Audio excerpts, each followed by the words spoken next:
心驚膽戰，但係好多謝我哋各位講者嘅支持同埋各位嘅參與啦，咁樣都要成就呢件事嘅。咁我係香港大學香港研究課程嘅講師啦，我有Maggie啦，咁跟住呢位就李展鵬啦，就係香港教育大學呢個研究啦，咁都唔合作同埋亦都係可以成就呢件事嘅，係啦。咁事不宜遲，我哋今日好精彩嘅呢個 program 就開始啦。咁我哋各位交俾你。好，咁我都係簡單兩句開場白啦嚇。咁其實咧Hong Kong Studies 嘅課程咧就其實一直都係做好多香港南文化研究嘅嘢嘅。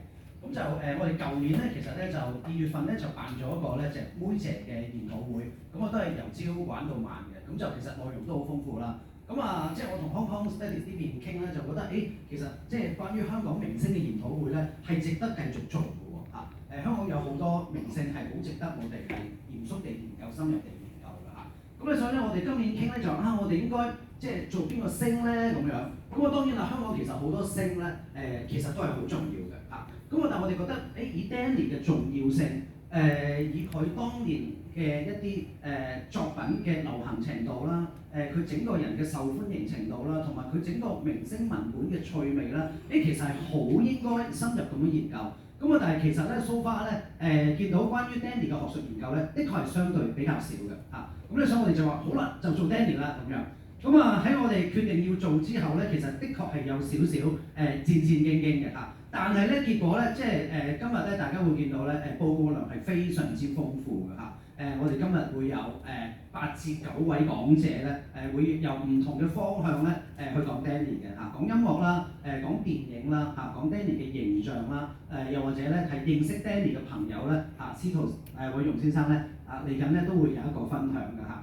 咁咧我哋俾啲掌聲 Danny 好唔好啊？即係其實我細個嘅時候咧，其實好細個啦嚇，都係好中意聽Danny 嘅嚇。咁我呢段籌備嘅時間咧，聽翻佢好多歌啦，同埋睇翻佢着嘅衫啦，都真係2個字就係讚歎嚇。同埋佢嘅嘢係呢啲，無論佢嘅形象或者歌曲咧，嗰啲經典咧都係永遠唔會過時嘅。咁咧我哋今日咧，我哋越嚟越多人重視香港嘅本土文化啦。咁我哋希望咧係透過藉住去分析 Danny、討論 Danny 咧，係更了解香港南文化究竟係點樣嘅一回事嘅。好，咁咧我哋咧就進入今日咧第一個環節啦。咁如果大家有冇睇到 program 啊？有 ，OK 好。第一個環節咧，其實咧就係我哋會請到一位好重要嘅設計師啦，一個電影嘅導演同埋製作人啦。同埋咧亦都拍好多廣告嘅司徒偉榕先生，大家俾啲掌聲啊！咁先請司徒偉榕先生製作啦。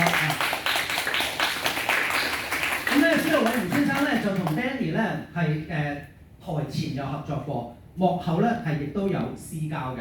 咁司徒偉榕先生咧之前出呢一本《似是故人來》咧，其中都有個部分咧係講佢同 Danny 之間嘅故事嘅。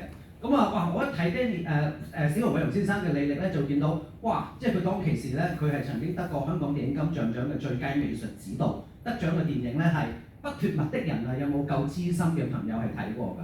有睇過係嘛？係啦，都係張曼玉同埋阿 B 嘅一套戲啦，係非常之有趣地係喺佢嘅美術指導底下咧，拍出咗一個好色彩繽紛嘅60年代，同我哋對於60年代嘅理解嘅有少少唔同嘅。咁咧今日咧好開心請佢嚟到。好啦，跟住我哋咧請陳家銘先生嚇。咁咧陳家銘先生咧都係咧得到好開心得到佢嘅支持啦。咁咧家銘咧佢本身係一個研究流行文化嘅學者啦嚇，咁佢嘅研究咧係跨越電影啦同埋流行音樂嘅嚇，所以咧今日咧就請到佢哋咧就幫我哋咧同司徒偉榕先生做一場對談嘅，再一次俾掌聲兩位。OK， 大家早晨啊，我係陳家銘啊，喺我身邊咧都已經係一個明星啦，就係司徒偉榕先生。咁大家都係一個明星嚇，大家頭先啊。